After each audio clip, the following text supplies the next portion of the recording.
Olá, boa tarde. Há menos de 3 meses para as eleições gerais, o Domínio Público de hoje traz um debate sobre o pleito estadual. Neste encontro, recebemos o advogado Juliano Tamagno, especialista em direito eleitoral, e os jornalistas André Machado, da Band RS, e João Ávila, do Grupo Sinos.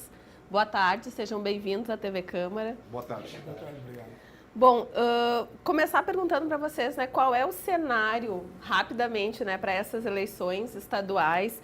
Nós devemos ter aquela polarização direita e centro-esquerda, como costuma haver aqui no estado. Acho que pode começar pelo André. Bom, boa tarde, obrigado pelo convite. Prazer estar aqui em Novo Hamburgo, na TV Câmara, participando de um debate que fala de algo que é fundamental para a vida da gente e muitas pessoas não se dão conta, que é o processo eleitoral.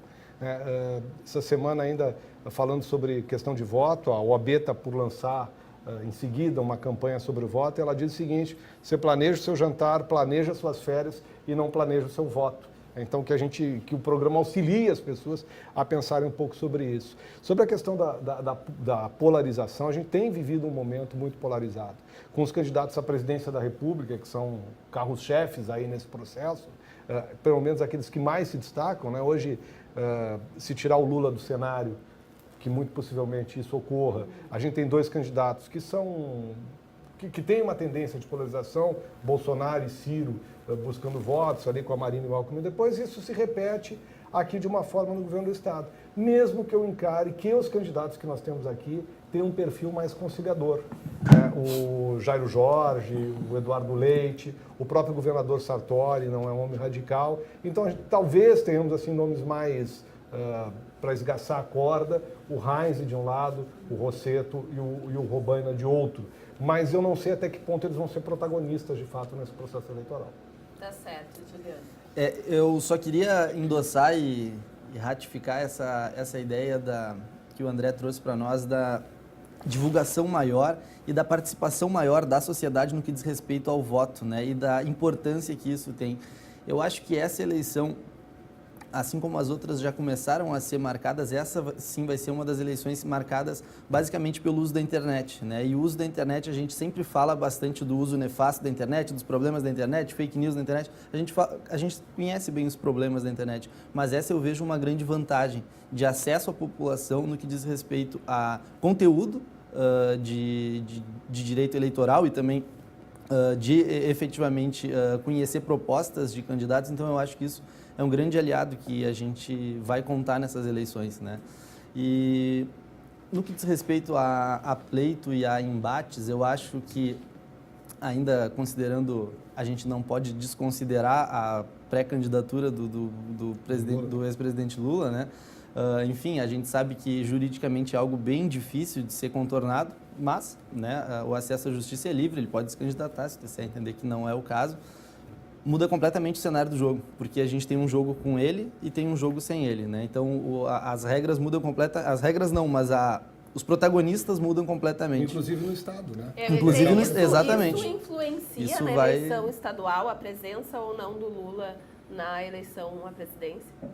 Influencia, em primeiro lugar, boa tarde, obrigado pela presença. Antes de entrar nesse campo só, eu gostaria de lembrar o seguinte: a gente não planeja o voto, como disse o André, né? A gente planeja tudo, não planeja o voto. A gente tem no smartphone aplicativo de tudo que é coisa, de jogo, de diversão. Quem sabe alguém criar um aplicativo para a gente lembrar de quem a gente votou na última eleição, né? Que é uma coisa importante a gente saber como foi o nosso voto lá há 2 anos na eleição municipal ou há 4 anos na eleição geral, para a gente poder também, em cima disso, fazer planejamento. E nos proporcionais as pessoas não lembram mesmo, Não né? Não lembra. Do jeito que é o cenário hoje, as pessoas não lembram quem votaram. Sobre o cenário, primeiro, Daniela, assim, ó, tu fala em polarização esquerda-direita, eu acho que vai ser muito confusa essa eleição, porque nós temos 5 candidatos ali hoje, que a gente vê dos maiores partidos, que do jeito que está, todos eles vão disputar. Se fosse uma corrida de hipódromo, ia ser cabeça a cabeça até o final, tu entendeste? E isso vai confundir muito o eleitor, porque o eleitor não sabe essa questão de perder a referência da direita ou da esquerda ou do centro, sabe? Vai ser muito em cima de discursos, e de discursos muitas vezes que vão pela emoção e não pela razão. E isso o eleitor vai enfrentar na eleição. E o efeito Lula concorrendo ou não, claro que ele mexe com o cenário, porque ainda é um mito, né? Ele é um mito no cenário político nacional, e isso vai bagunçar bastante. Se não me falha a memória, bagunçar no sentido de de trazer... De alterar. De alterar, Embaralhar isso. embaralhar. Dia 15 de agosto parece que é a data-chave, que é a data do registro da candidatura dele, né? Já teve recentemente aí uma negativa de uma liminar da MLB de impedir, MBL de impedir a candidatura dele, né? Ou seja, por enquanto está em aberto. E, enfim, vai ser um cenário difícil até em função disso. Agora que ele vai trazer um efeito diferente na eleição, concorrendo, ele traz inclusive aqui. Bom, nós tivemos duas pesquisas, né, já divulgadas, uma do Instituto Paraná, outra do Instituto Métodos, né, que é mais conhecido aqui por nós gaúchos, e nós tivemos em ambas o governador Sartori à frente das pesquisas, ao mesmo tempo que é o candidato que tem maior rejeição, né, dos eleitores. Como é que vocês avaliam essas duas pesquisas? Sabe, tem um fato sobre essa pesquisa, no caso, eu olhei mais profundamente a pesquisa do Métodos, né? E conversando com os pesquisadores aí que atuam um tempo sobre a questão do governador Sartori, as pessoas dizem, ele é impopular, né? Sobretudo funcionalismo, não trabalha muito contra o governador, mas e como é que está na frente? Bom, primeiro ele é o mais conhecido de todos os candidatos. Os principais adversários dele têm nichos eleitorais, um em Canoas, outro em Pelotas, o deputado Heinz muito na fronteira, e o Rosseto estava fora do cenário eleitoral do Rio Grande do Sul, desde que perdeu a eleição para Pedro Simon para o Senado. Ele não disputava nenhuma eleição, agora ele retorna. Só que o que me chama a atenção, e eu acho que esse é um fator que a campanha do Sartori deve estar discutindo, é que o que dizem os pesquisadores é assim, a Ieda, quando foi candidata à reeleição, saiu com um patamar, chegou com o mesmo patamar no final. Tarso, candidato à reeleição, saiu com um patamar, chega com o mesmo patamar ao final. Varia muito pouco. Rigoto, a mesma coisa. Então, se o Sartori sai com 17%, esses 17%, que chegue a 20%, pode deixar ele, inclusive, de fora do segundo turno. Então, deve ser um desafio enorme para quem coordena a campanha do Sartori tentar alargar um pouco esse patamar dele. E isso é algo histórico e desde que se tem conhecimento de eleições, quem está no domínio da máquina pública, por enquanto, sempre arranca na frente, né? Porque ele tem essa visibilidade maior, mas isso não significa que depois, quando efetivamente começar a surgir os embates, que ele e o Sartori, com todo o respeito e admiração que tem pelo governo dele, na hora do debate ele sofre algumas limitações, né? Então isso pode ser que apresente, altere esse quadro e com certeza vai alterar esse quadro. O Sartori tem uma grande vantagem, que tem um partido político por trás. Claro. Né? O PMDB, ou o MDB agora, tem uma estrutura invejável no Rio Grande do Sul. Então, na hora da campanha, você pega, por exemplo, um candidato bem articulado, que é o caso do Matheus Bandeira, por exemplo, que é candidato novo, que tem muito conteúdo e tal, mas não tem nenhuma estrutura partidária. Mas tem uma articulação... Ou seja, ele ganha no debate, mas ele perde no corpo a corpo ali da rua. Então, acho que o MDB ajuda muito o Sartori. Dentro disso que o André falou, é justamente isso. Nós não podemos esquecer que o MDB ainda é o maior partido do Estado, que está em todos. Hoje, todo município tem alguém do MDB, ou seja, tem diretório, está bem estruturado, e isso interfere.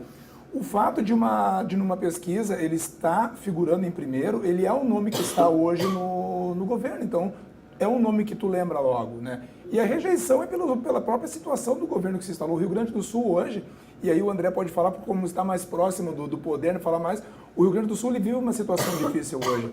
E o próximo governador sabe que vão ser 4 anos, sendo Sartori ou não, né? Ou quem assumiu o governo a partir do dia 1º, sabe que serão mais 4 anos de iguais dificuldades ou piores das que são hoje.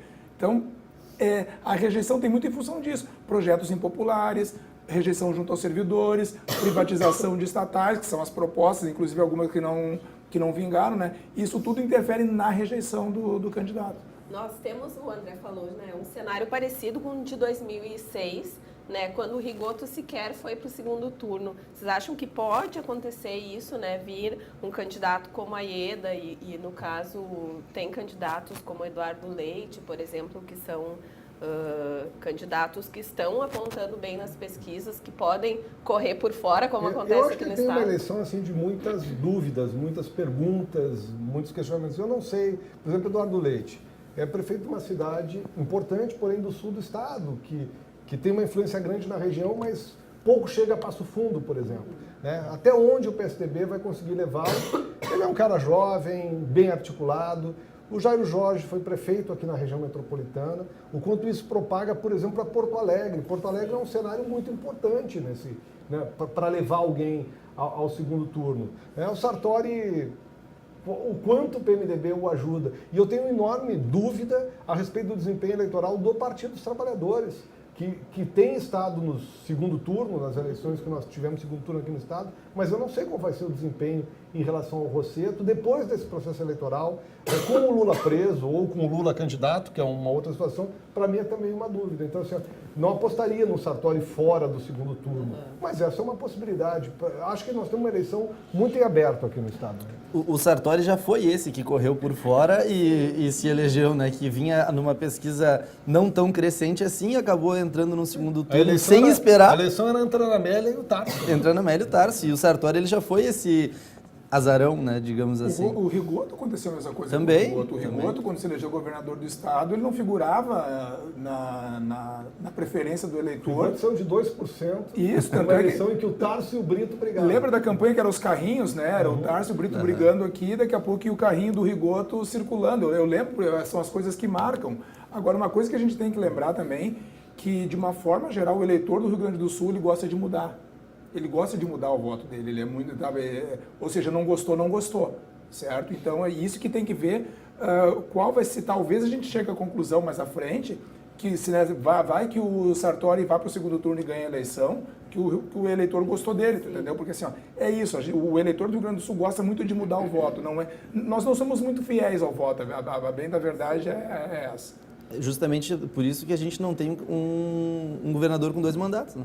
Nunca tivemos. Vocês acham que a segurança pública e o parcelamento da folha são os maiores calos do governo Sartori?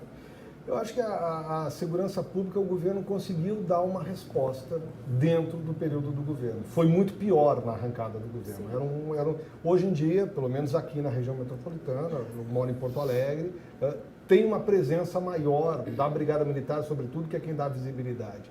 E o secretário Schirmer, ele é muito hábil politicamente, gostem ou não gostem do Schirmer, ele tem habilidade, ele conseguiu ganhar um espaço que um secretário técnico, como era o secretário Vampiro Jacini, não conseguia. Agora, a questão do funcionalismo e a maneira como o governo tratou o funcionalismo, o governador vai ganhar quando a campanha começar, multiplica por 3 aí o número de funcionários públicos, levando a família, pessoas fazendo campanha contra a campanha, a candidatura do governador José Sartori. Agora, a minha dúvida é o que os adversários do Sartori vão propor como alternativa, porque não basta simplesmente pegar e dizer que vai pagar o salário em dia, porque não passa pela minha cabeça que nenhum governante não pague em dia por vontade própria, por sarcasmo, mas acho que é um aspecto que vai estar muito presente nessa campanha eleitoral, a discussão do funcionalismo. E essa questão da segurança pública no governo Sartori, agora no último, se a gente for pensar aí, a partir de outubro de 2017, ele tentou, entre aspas, remediar essa situação da segurança pública, abrindo concurso para a Brigada Militar, 4.100 vagas para soldado, fez o concurso para oficial da Brigada Militar, 200 vagas. Esse concurso está suspenso pelo TCE, mas, enfim, houve a iniciativa no último dia das inscrições, esse concurso foi suspenso pelo TCE. Mas, enfim, fez o concurso da SUSEP, 600 novos agentes, fez o concurso para a Polícia Civil, 1.200 novos agentes. Então, eu acho que, assim, o último ano do governo, principalmente após, quando o Schirmer assumiu essa pasta, ele meio que deu uma virada no jogo nessa parte da segurança pública. Em que pese, eu também resido em Porto Alegre, eu também me sinto inseguro em Porto Alegre, fui assaltado faz uma semana, então acho que ainda a segurança pública, ela foi um calo, mas que vai se tornar talvez um trunfo de campanha. Mas assim, a gente tem que levar em consideração que alguns municípios, como o nosso de Novo Hamburgo, aqui não houve uma melhora significativa na segurança, né? E isso também pesa. Claro, Novo Hamburgo não decide eleição, né? Mas outras regiões do estado enfrentam o mesmo problema também. Mas junta 10 Novo Hamburgo, muda a eleição. Muda a eleição. E assim, os índices hoje, né, o governo mostra que os índices da criminalidade estão baixando, com exceção do furto e roubo de veículos, que eles não conseguem reduzir por nada no mundo, né? Isso em lugar nenhum. Mas esses índices reduzindo, tem que levar em consideração que muita gente também deixa de registrar a ocorrência, né? Tem muita gente que acaba não registrando porque sabe que não vai dar em nada, né? Agora tem que ver o seguinte, Porto Alegre tem uma sensível melhora, Vale dos Sinos baixou o índice, mas o cidadão não sente a melhora ainda. Como é que está Caxias do Sul, Pelotas, Passo Fundo, Santa Maria, Uruguaiana, que são os outros centros que podem decidir a eleição? É isso? Caxias, Passo Fundo, enfrenta situação de violência também. E é justamente por isso, André, que eu acho que isso pode ser um trunfo de campanha, porque ele vai dizer, olha, essa galera toda que eu chamei, que eu fiz o concurso, eu ainda não pude chamar. Agora espera meu próximo mandato para tu ver que essa galera toda que eu fiz concurso, porque ele não chamou ninguém desse concurso que ele fez ainda. Eu acho que o desafio, Juliano, João, para o Sartori ou para qualquer um que venha concorrer e querer colocar sua proposta, é dizer assim, como é que eu vou fazer o ânimo desse Estado levantar? Eu acho que a gente precisa, o que eu sinto necessidade como cidadão, é que a gente volte a acreditar no Estado do Rio Grande do Sul. A gente passou por um período de descrédito enorme. Hoje nós estamos enfrentando em Porto Alegre mais ou menos isso, que é uma prefeitura que joga a cidade para baixo, que diz assim, e talvez os 2, 3 primeiros anos do governo Sartori foram muito assim, né, de jogar o Estado para baixo, não tem solução, não tem como pagar. E a gente vai precisar, e talvez o Sartori possa fazer esse papel. Recentemente o governador estava comemorando uma matéria da revista Época, porque ele fez um enfrentamento, é uma realidade. Né? Ele resolveu enfrentar uma questão. E claro, agora ele vai pedir o tempo para poder colher. E os outros vão pegar e dizer, não, na hora da colheita, confie em mim que o meu caminho é melhor, o meu trator é melhor. Vocês acham, né? Tu falaste agora da situação de Porto Alegre, né? Em que o prefeito Marquesan vem enfrentando uma série de dificuldades com funcionalismo, com a sua base na Câmara, que os adversários podem tentar colar a imagem do Eduardo Leite ao Marquesan?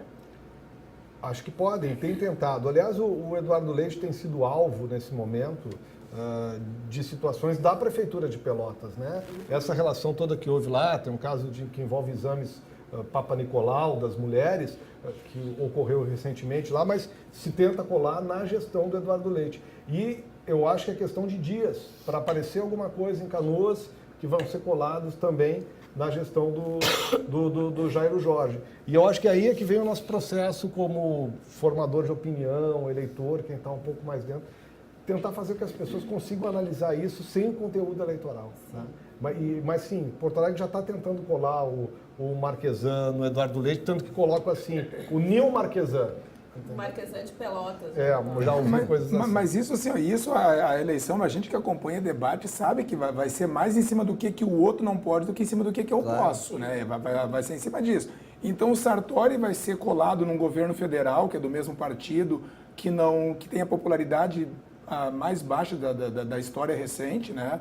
O próprio Rosseto vai ser colado na imagem de um partido que está enfrentando 2 anos aí de denúncias de corrupção.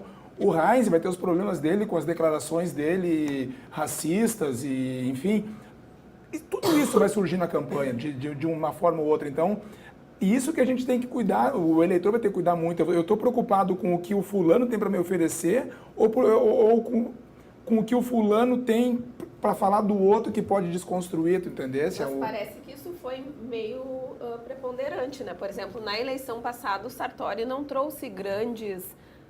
não tinha sequer um programa de governo estruturado. Mas foi né? a estratégia de marketing dele, né? Meu partido é o Rio Grande. Foi esse o caminho que ele buscou. Sabe que eu estava vendo o João falar, e, enfim, eu tenho 51 anos, já acompanho debates desde muito cedo, desde antes dos primeiros debates para governadores, sempre gostei. E houve uma época em que eu vibrava quando um atacava o outro. A gente tem uma coisa assim meio de arena, de gladiador, né? Hoje em dia, isso me parece tão vazio. E eu confesso que eu espero que o eleitor rechace o máximo possível isso, porque, ok, uma coisa é você falar do partido, acho que é importante ter essa trajetória, mas você tem que saber respeitar as pessoas que se dispõem a ser candidatas, sabe? E valorizar muito mais a capacidade que ela tem de executar um programa do que propriamente ter que estar respondendo a alguns ataques, e muitos deles desqualificados. Ou seja, saber o que ela tem para oferecer a mim, para me oferecer, né, como cidadão, né, oferecer para a minha sociedade, para o meu povo, né? Isso que tu estava comentando é muito interessante, essa questão do tentar ligar uma imagem a outra, porque se a gente fosse pensar na campanha do Sartori, ele também tinha um baita cartão de visita que era administrar uma cidade rica, né? Como Caxias, né? Como Caxias, né? Então, ele vinha de uma boa administração, se for consultar qualquer caxiense da administração dele, não vou dizer a grande maioria, posso até dizer a grande maioria porque ele tem uma aprovação... Em Caxias ele foi reeleito e elegeu o então prefeito dele. Exatamente. Então ele tinha um baita cartão de visita. Administrar uma cidade rica é diferente de administrar um estado com grandes problemas financeiros, né? Bom, nas eleições passadas, as contas, né, do Estado foram assim um dos principais temas do debate. Vocês acreditam que o que deve nortear a campanha neste ano de temas principais assim para o debate? Eu imagino que segurança pública e a superação da crise. Eu acho que esse é o grande mote que a gente vai precisar ver. Como é que eu quero saber num candidato a governador como ele vai superar a crise. Tanto a crise é tão importante que o slogan dos candidatos já estão indo nessa área, né? Que o Estado tem solução, o do Sartori certamente vai ser de que está fazendo o dever de casa, o que tem que ser feito, que não é para o governo dele, que é para o Rio Grande do Sul. Eu acredito que a crise e a partir da crise, todos os investimentos que a gente precisa vão estar no centro do debate. Eu estou muito curioso para saber como vai ser essa campanha, porque ela vai ser uma campanha que vai ter uma verba muito menor do que as campanhas que a gente já estava acostumado a trabalhar, né? Porque não haverá doação de pessoa jurídica, né? Então os partidos eles vão ter que se reinventar para poder ter espaço nessas... Oh, o André já... Eu fui candidato, né? Então eu sei como já sabe como é que funciona para... Mas essa questão, ela vai ser... Eu sou contra esse financiamento empresarial que a gente tinha, mas do jeito que nós temos, ele vai ser mais desigual ainda. Sim. Porque os atuais deputados federais, por exemplo, vão ter uma verba para fazer campanha maior e quem está buscando um caminho, que foi meu caso na eleição passada, nada. Ou seja, a chance que as pessoas têm uma enorme expectativa, vamos renovar. Não renovar nada. Mas não tem como renovar. Isso é algo público, né? Que os partidos eles vão dar prioridade, eles dão prioridade para aqueles que já estão tentando uma reeleição. Eu, por ser um estudioso de direito político e eu gosto desse ramo do direito, com toda a opinião política diversa, eu não sou muito a favor da reeleição. Eu acho que a cláusula de reeleição, ela... Enfim, acaba mudando um pouco a ideia de república, de alternância de poder, enfim. Eu sou a favor da troca, sou a favor da alternância. E essa ideia dos partidos de financiar, e o que manda no dinheiro o que manda na eleição é o dinheiro, infelizmente. Eu sou favorável a uma limitação do número de mandatos, entendeu? Uhum. Ninguém pode ser deputado, eu não consigo ver assim como o Henrique Eduardo Alves, entendeu? Que fica 24, 30 anos, a profissão essa, né? Cada um tem um limite, né? Se não fez em 2 mandatos de deputado federal, não vai fazer um terceiro. Até pode buscar outro caminho na política, mas não perpetuar-se. Ainda sobre essa questão do que apresentar na campanha, eu estou muito curioso com que os principais candidatos vão falar da dívida do Estado com a União, de como resolver esse problema. Entendeu? Isso que é uma coisa que parece que não tem fundo. Sabe o que é curioso, né, João? É que todos já passaram por lá por cima também, né? O PT está aqui, teve lá, o MDB da mesma maneira, e nenhum deles conseguiu solucionar quando está lá. E quando chega lá em cima, parece que muda o ponto de vista em relação aqui ao Rio Grande do Sul. A gente teve isso claramente com o Aaron Augustin, lá em cima, cuidando da Secretaria do Tesouro. E não resolveu. E assim, e enquanto tu não conseguir resolver esse problema da dívida do Estado com a União, tu entendeu?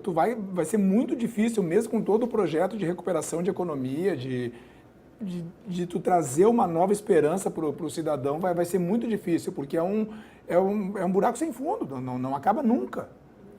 E é um dinheiro que não pode deixar de ser pago. Até eu acho que vamos conversar um pouquinho sobre isso, né? Eu peguei um dado publicado pela Rosane de Oliveira, né, no dia 4 de julho, que diz que o Estado tem mais de 90% das despesas engessadas, né? Como é que os futuros candidatos podem lidar com isso de um Estado que tem um orçamento com tão pouca margem de manobra, né? Mas isso tem ocorrido, eu acho até que a Rosane está sendo otimista, eu acho que é mais. O bloqueio é mais ainda do que 90%. Em alguns casos vai se aproximar da totalidade, porque você tem a folha de ativos, a folha de inativos, você tem constitucional na saúde, constitucional na educação e sempre querem segurança, querem fazer cada vez mais vinculações, então a parte não vinculada do orçamento, ela é muito pequena. E para essa parte não vinculada, você tem custeio, que você tem que manter uma máquina, que é onde você pode agir, e investimento. Por isso que o investimento acabou, não tem nada para fazer. Por isso que os governos vão tanto buscar financiamento. O governo do Tarso foi um governo que trabalhou como atrás de financiamentos, para tentar deixar alguma coisa. Assim a antiga prefeitura de Porto Alegre do Fortunati também fez, porque não tem caminho. Eu só vejo essa questão se a gente cuidar em dois votos muito importantes que a gente quase nunca dá bola. Para deputado federal, o voto para deputado federal, para mim, talvez seja mais importante que o voto para governador, porque é ele que vai alterar essas regras e desfazer esse nó que o João destacou há pouco aí, da questão da dívida. O bolo tributário está mal dividido. Então tem que ter também um presidente da República, alguém no Palácio do Planalto, a fim de redistribuir essa questão. Então, aqueles que já foram deputados, que já foram prefeitos, que já foram, especialmente prefeitos e governadores, talvez consigam ter um olhar diferenciado para esse processo. O município acaba sendo aquele que tem o maior contato com a população, aquele que acaba tendo os maiores gastos e é o que está lá embaixo na cadeia da distribuição do bolo tributário, que não faz muito sentido, né? Quem mais recebe é a União. O André estava tocando num ponto sensível ali, que é a questão das despesas. Se a gente for pensar, até o dinheiro dos depósitos judiciais, né? Eu que sou advogado, atuo com isso aí, a gente faz depósitos judiciais no nosso processo lá, 96% do valor dos depósitos judiciais já foram confiscados pelo Estado. E terão que ser pagos, né? Mas como? Um dia terão que ser pagos. Terão que ser pagos, mas assim... Essa corda vai arrebentar. Essa corda vai ter uma hora que ela vai arrebentar, que não tem como tu suportar mais isso. Bom, o João que acompanha, né, aqui os municípios da região, acho que pode nos falar um pouquinho até... eu conversei esses dias com a secretária de Desenvolvimento Econômico aqui de Novo Hamburgo, a Paraskevi, e ela me falou, disse, a gente sabe, né, que o dia a dia é aqui nos municípios e tal, e os municípios têm uma luta grande, né, pela essa questão do Pacto Federativo para se mudar. Como é que os municípios sobrevivem, então, com cada vez menos repasse do Estado, da União, né? Essa opção que o André falou de buscar financiamento é a única opção. Né? Eles sobrevivem, né? Eles acabam sobrevivendo, porque o grande problema, né? O cidadão, ele vai bater na porta de quem? Vai bater na porta do vereador e na porta do prefeito, né? É o que está mais próximo. Ele não consegue a Porto Alegre bater na porta do governador nem do deputado estadual, muito menos ir a Brasília, entendeu? Então, é esse pacto que é preciso fazer. Por que tudo que se arrecada aqui vai para Brasília, aí volta fatiado? Por que o município, vamos pegar já Novo Hamburgo, o município é o sexto ou sétimo do estado em arrecadação de ICMS, por exemplo, já foi o quarto, perdeu terreno. Alguns ganharam, como Gravataí e Rio Grande, em função do polo naval, e os dados são de 2016 ainda, mas também houve a perda porque muita indústria acabou saindo daqui, certo? Aí, como é que tu consegue equacionar isso? Não tem como, tá? Vai melhorar a economia, mas de que forma? O serviço tomou conta, o serviço não gera. E os municípios têm cada vez mais obrigações, né? Na área de educação, na área de saúde, coisas que não tinham há anos atrás. Eu estava conversando esses dias com o prefeito de Viamão, que é presidente da Grampal, a Associação dos Municípios da Região Metropolitana, sobre um impasse que surgiu a partir do final do contrato da Freeway, da Concep. Ele disse o seguinte, entre outras dificuldades, a gente fecha um convênio com a União e aí vem o investimento para um posto de saúde no município. Aí larga aqui, um ano depois, a União seca a torneira. E o posto de saúde está aqui no município. E tu precisa botar. E o município precisa botar, fazer, exigir. Então não tem como. Se não mudar o Pacto Federativo, não tem como. A gente estava falando, João, de entrar aqui, quanto tempo tem de jornalismo. Desde que eu fiz, acho que a minha primeira matéria, eu tenho 25 anos de jornalismo, já se falava, a partir ali de 88, de mudar o Pacto Federativo. E não muda, não vai mudar. Qual o interesse, né, da União em mudar esse pacto? É mais ou menos você abrir mão de parte da sua renda para que seu colega do lado ganhe mais, entendeu? A gente não faz isso no dia a dia, a União não faz também. O que está sendo votado agora são os requisitos para a criação de novos municípios, né? É o que está sendo votado no Congresso Nacional essa semana, se não semana que vem, é a regulamentação ali do artigo 18 da Constituição Federal que diz respeito à criação de novos municípios. Então, a Constituição diz que para serem criados novos municípios é preciso que seja criada uma lei específica, né? E o Congresso Nacional está se ajustando, já passou pela Câmara dos Deputados, agora está aguardando aprovação lá no Senado, requisitos para a criação de novos municípios. Segundo um estudo aí, se fala na criação de mais ou menos imediatamente 100 e poucos novos municípios. Então, no país. Então, nós tivemos aqui no Rio Grande do Sul uma época, um boom, que era mais ou menos isso por ano, né?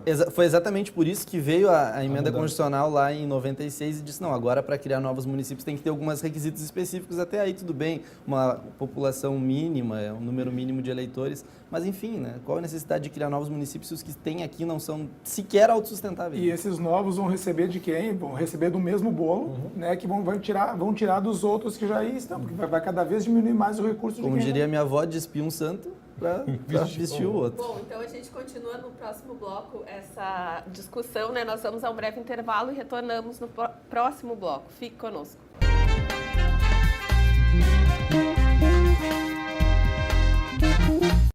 Vem pra biometria, vem, não pode faltar ninguém. A cidadania está na ponta do seu dedo também. A digital de cada um faz a diferença, vem. Você escolhe a dedo e vota muito bem. Por isso mesmo não pode faltar ninguém. Vem pra biometria, vem. Acesse o site da Justiça Eleitoral e se informe sobre a biometria no seu estado.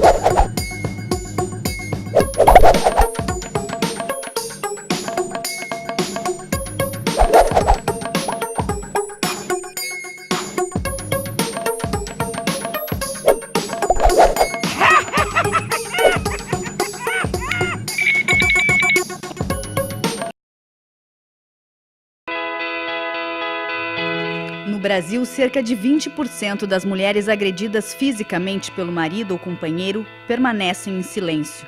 O país é o 5º colocado em números de feminicídio. Fale agora ou podem te calar para sempre. Uma campanha da Procuradoria Especial da Mulher da Câmara de Novo Hamburgo pelo fim da violência doméstica. Denuncie ligando para 3594-0560 ou Disque 180.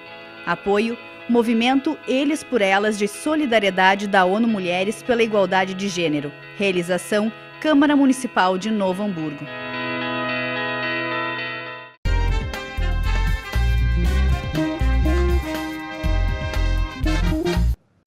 Estamos de volta ao segundo e último bloco do programa Domínio Público, com a participação do advogado Juliano Tamagno, especialista em direito eleitoral, e os jornalistas André Machado, da Band RS, e João Ávila, do Grupo Sinos. Bom, né, fizemos um amplo debate sobre a questão aqui do Estado e dia 15 de agosto é a data limite, né, para os partidos e coligações registrarem os seus candidatos. Né? Mas os chamados pré-candidatos já estão em franca campanha, né? O que vocês acreditam que mudou verdadeiramente com essa nova regra da pré-campanha? Isso é com o advogado. Efetivamente, né? Não, a responsabilidade aumentou, né? Por exemplo, se a gente fosse pensar, voltando ao encontro daquilo que a gente conversou no início do nosso encontro, a ideia da internet, né? Por exemplo, só um exemplo do reflexo disso. Nesse período que a gente está ali entre abril e 16 de agosto, em que pese não exista uma vedação específica da legislação sobre isso, não pode ter, por exemplo, post patrocinado no Facebook, né? Que é algo que depois do dia 16 não tem nenhum limite. Se eu quiser gastar todo o meu dinheiro com o Facebook, e as pesquisas indicam que ele é a rede mais atrativa. Enfim, Não pode pedir o voto ainda, né? Ainda não pode pedir voto. Até Pode divulgar, mas não pode. Exatamente. Pode dizer tudo o que poderia fazer. Exatamente. Tu não pode fazer Vote em mim. Exatamente, basicamente isso, né? Mas enaltecer, por exemplo, pontos positivos do meu governo, se eu sou atual governador, também não poderia, né? Com fins de inaugurar obra pública com o fim de capturar voto. Isso também não poderia. E essa questão do anúncio nas mídias sociais, né? Que eu acho que vai ser algo bem importante, porque até abril poderia, né? Poderia fazer anúncio até abril, para em abril, volta 16 de agosto. Né?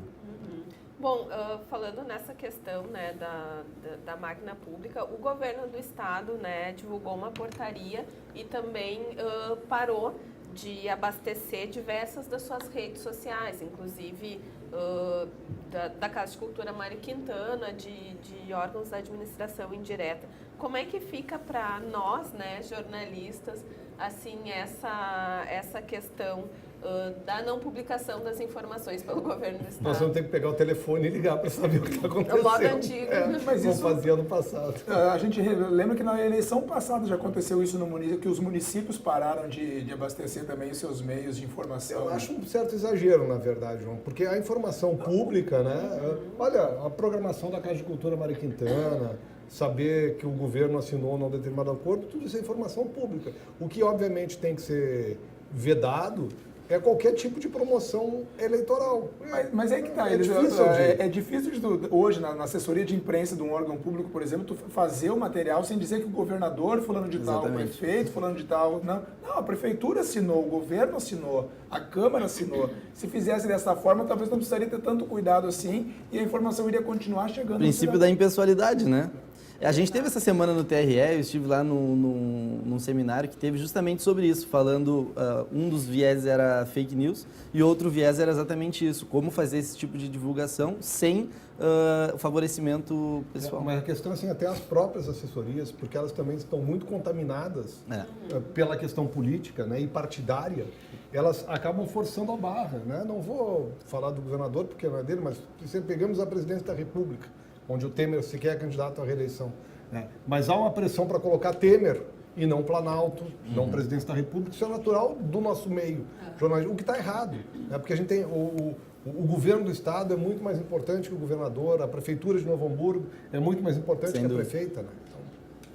Eu vou contar só rapidamente, assim, que eu acho que o João pode corroborar com isso. A gente tem muito isso aqui na Câmara, né, de manter o institucional, né, até porque a gente tem uma assessoria que é bem institucional e não ter essa contaminação A assessoria política, da Câmara, né? mas dos Da gabinetes, Câmara. certamente, o Sim, caminho é outro.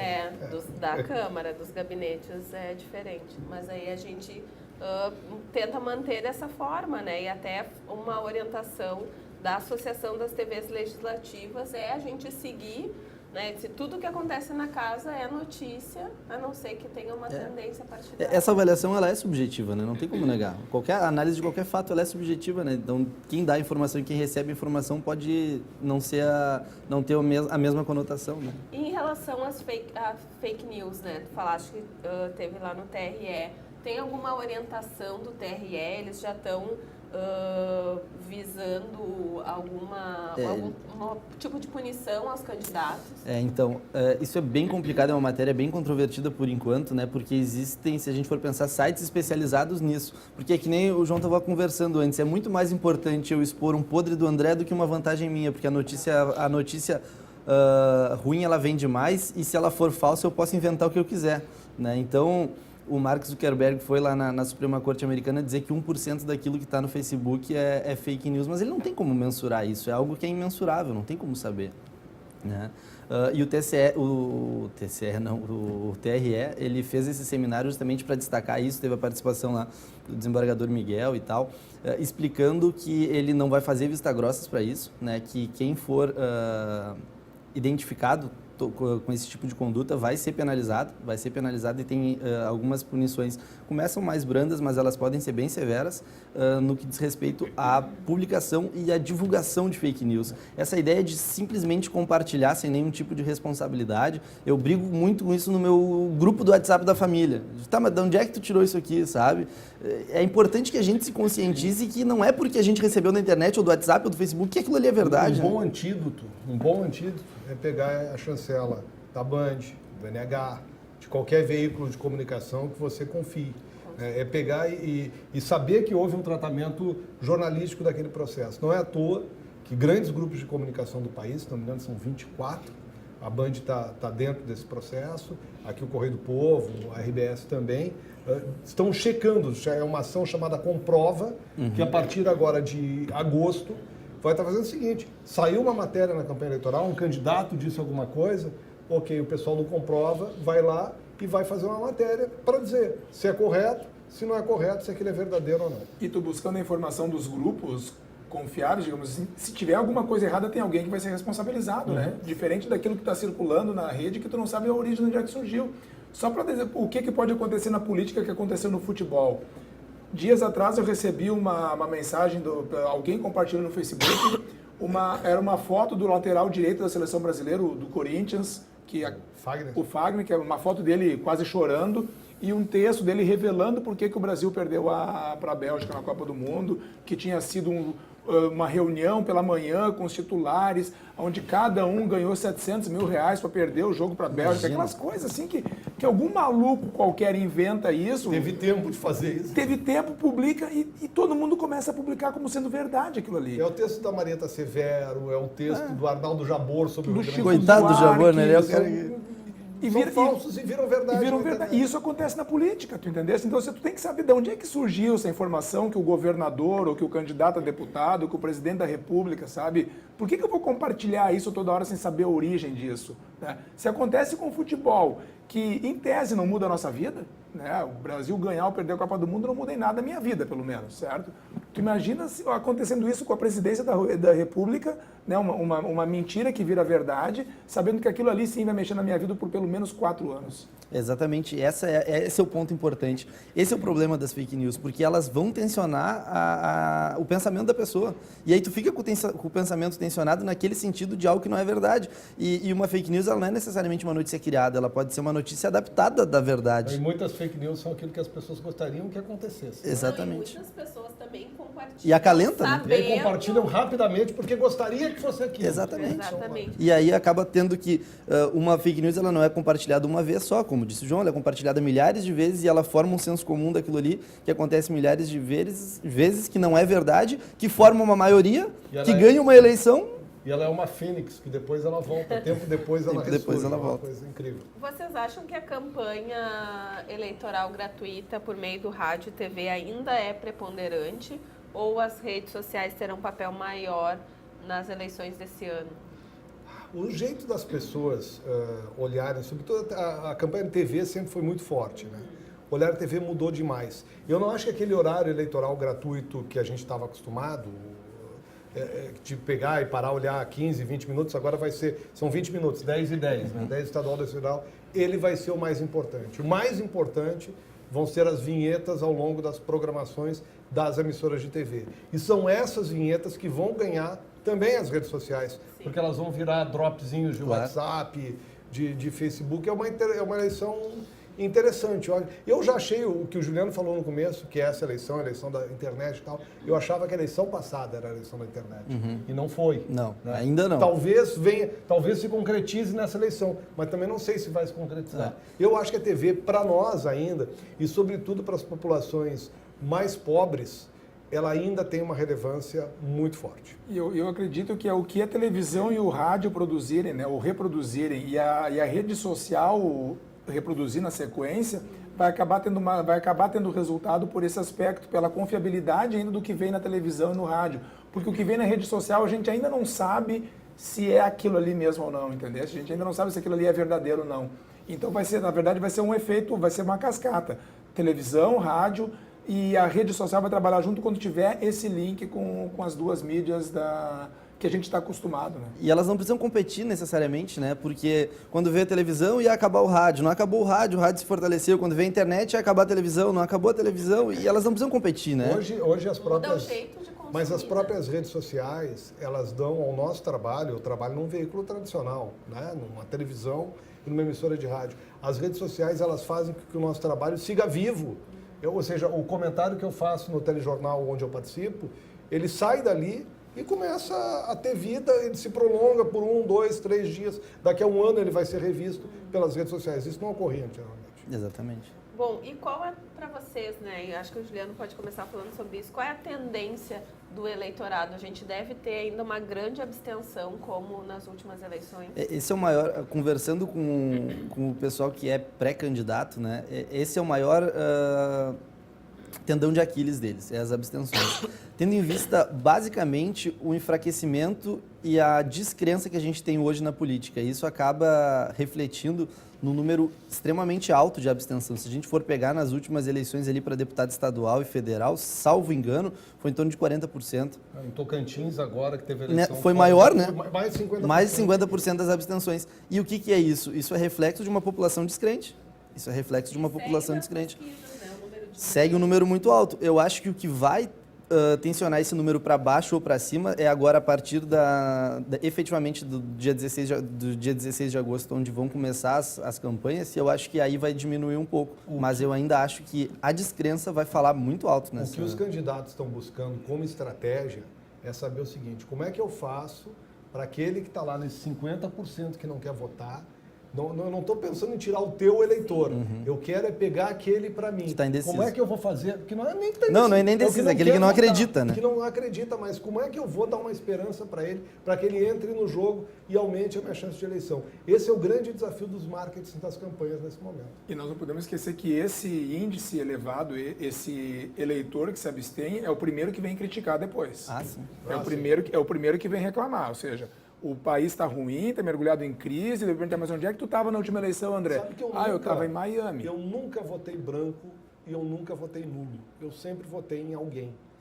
Nunca. Só houve uma eleição que eu não votei porque eu estava viajando, fiz o voto em trânsito.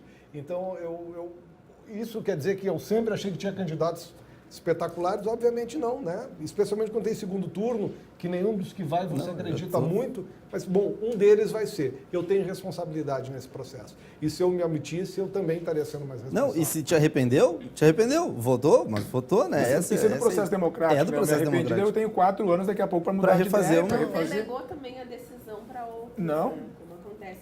Até isso, a gente vem trabalhando, acho que o TSE está com uma campanha, né? Porque tem um mito que as pessoas acreditam que tem o percentual lá que nada mais é do que uma né? fake news, né? Então acho que é bem importante. Se anula a eleição. Também. Se fosse verdade, o que ia acontecer? Ia ter nova eleição. E aí? Verdade eterno, anulando, né? Então acho que também esse é o nosso papel como jornalista, né? Ficar desmistificando essas crenças. Bom, o André foi candidato a deputado federal nas últimas eleições, né? Conta um pouquinho para nós como é que é essa experiência de mudar do lado do balcão. Eu tinha um comitê aqui em Novo Hamburgo, inclusive, na Pedro Adams Filho. Olha, foi um momento muito rico para mim. Eu acho que, sobretudo depois do processo eleitoral, eu me tornei um jornalista melhor, por incrível que pareça, né? E até porque eu não faço do meu jornalismo, do meu dia a dia, militância política ou militância partidária. Até algumas vezes falo contra algumas coisas que eu acredito, porque você vê que há incoerência em quem está próximo de ti num espectro ideológico.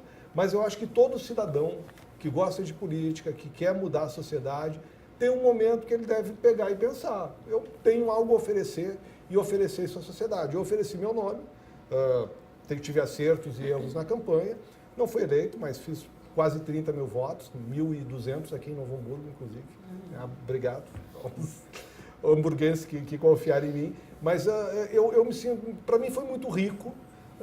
Eu continuo exercendo a minha profissão de jornalista e, num futuro, em algum momento, talvez isso volte a fazer parte da minha vida.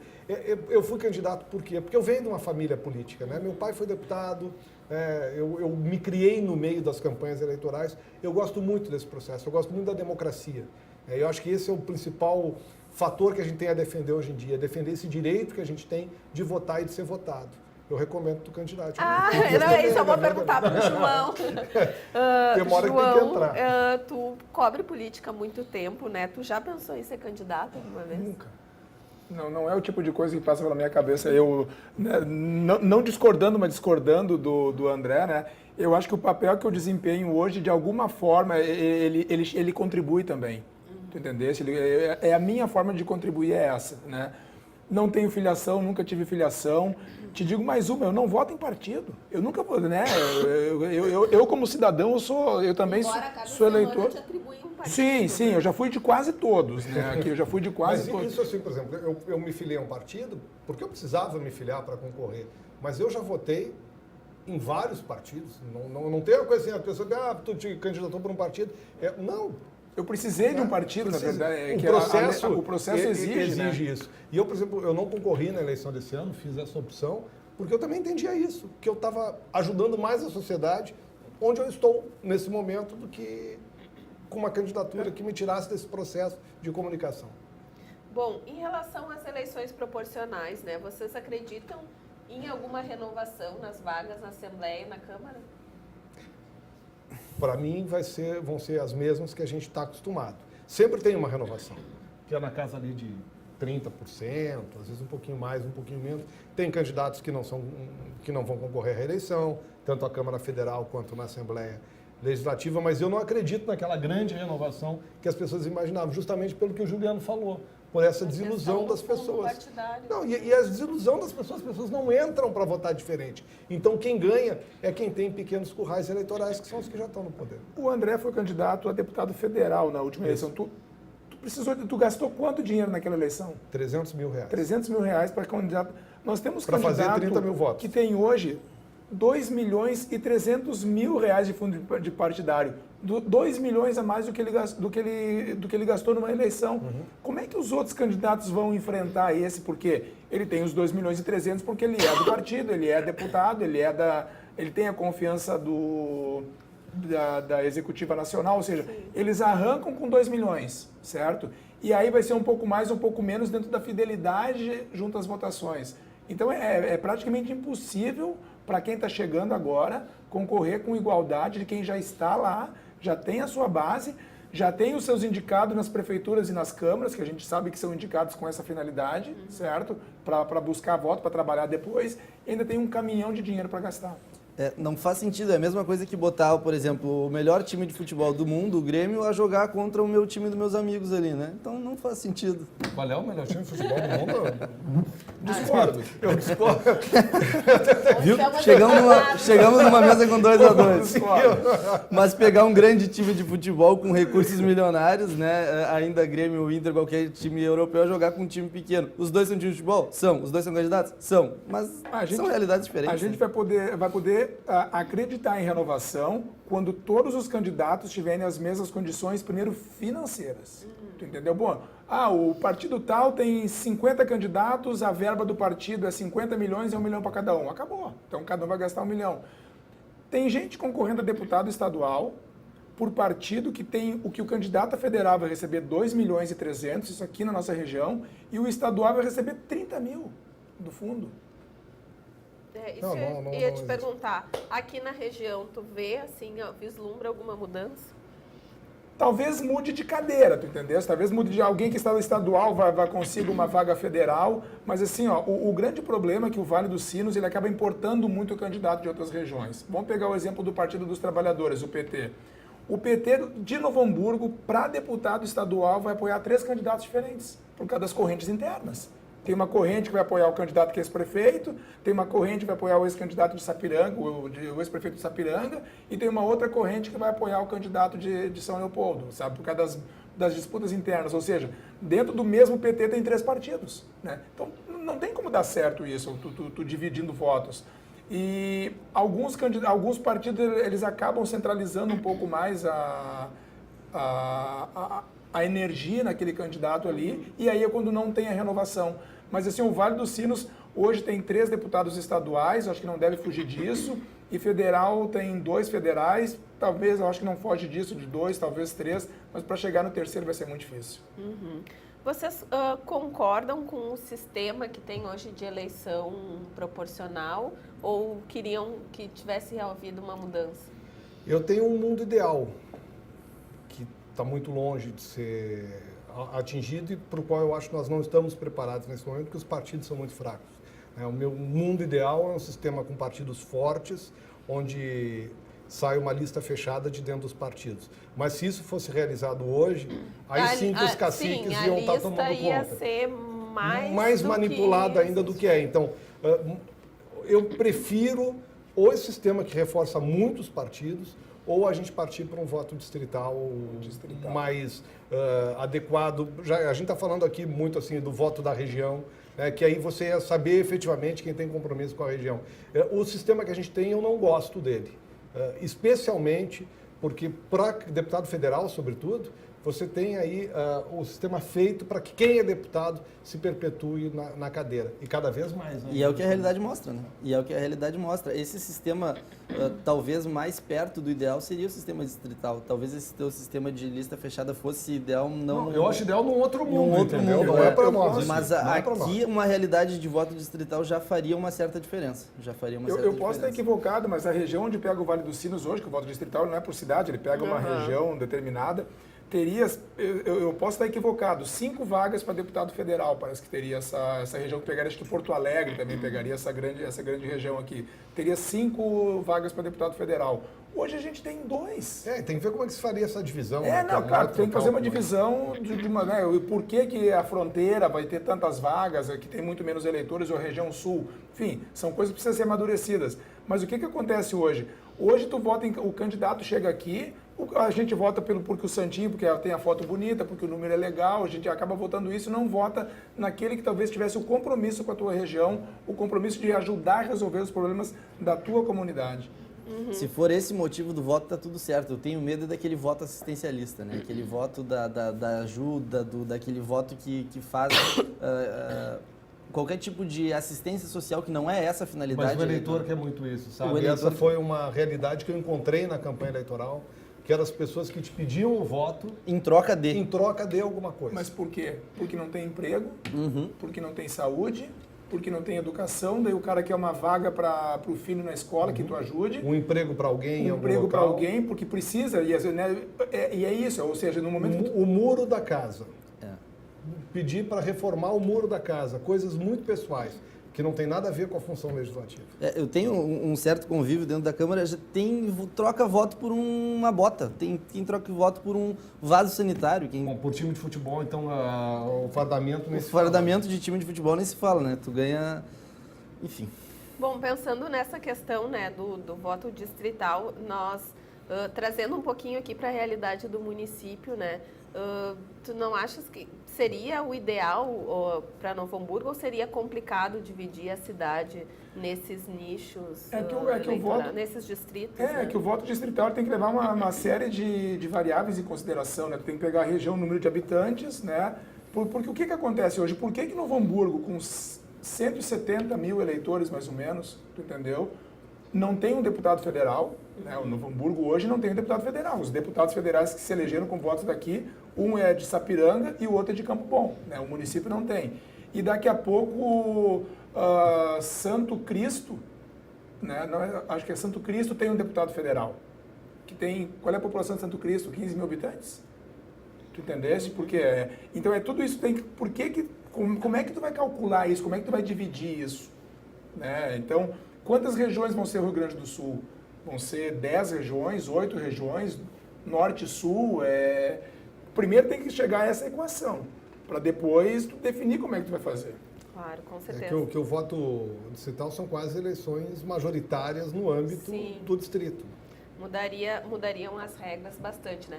Bom, queria agradecer a participação de vocês e pedir para que façam suas considerações finais. Juliano, obrigada por ter vindo. Eu que agradeço a participação, agradeço o convite de vocês, né? Agradeço a possibilidade de debater com o João, a possibilidade de conversar com o André. Isso sempre nos engrandece e eu fico sempre à disposição de vocês para o que precisar de mim aí. Tá certo. Eu agradeço o convite da TV Câmara, quero saudar a possibilidade de abrir esse espaço, né? Uma TV legislativa que está aqui trabalhando no dia a dia. Espero que os hamburguenses acompanhem, né? Porque é importante acompanhar o trabalho dos parlamentos, então a TV legislativa tem muito esse papel. E, sobretudo, pedir que as pessoas recuperem, se você pegou agora o que eu disse lá no começo, campanha da OAB, que está sendo lançada mês que vem. Você planeja o seu jantar, você planeja as suas férias, mas não planeja seu voto.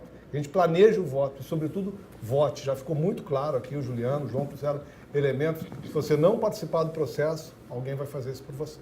Eu queria agradecer também a possibilidade de poder trazer junto, né, com os colegas da mesa aqui esse tema de extrema importância, e como diz o André, né, a gente tem que se preocupar com o futuro do Rio Grande, com o futuro do Brasil, e a gente vai conseguir se preocupar com isso também com o voto, né, abrindo mão principalmente de notícias falsas, né, daquelas famosas fake news, que a gente acaba recebendo na tela do smartphone, do computador e compartilhando de qualquer forma sem saber se é verdade, e se preocupar um pouco com o que tem cada candidato, com o que tem cada região, com o que eles podem oferecer para o nosso bem-estar, para o nosso futuro. Acho que esse é o cuidado que a gente tem que ter no mês de outubro agora.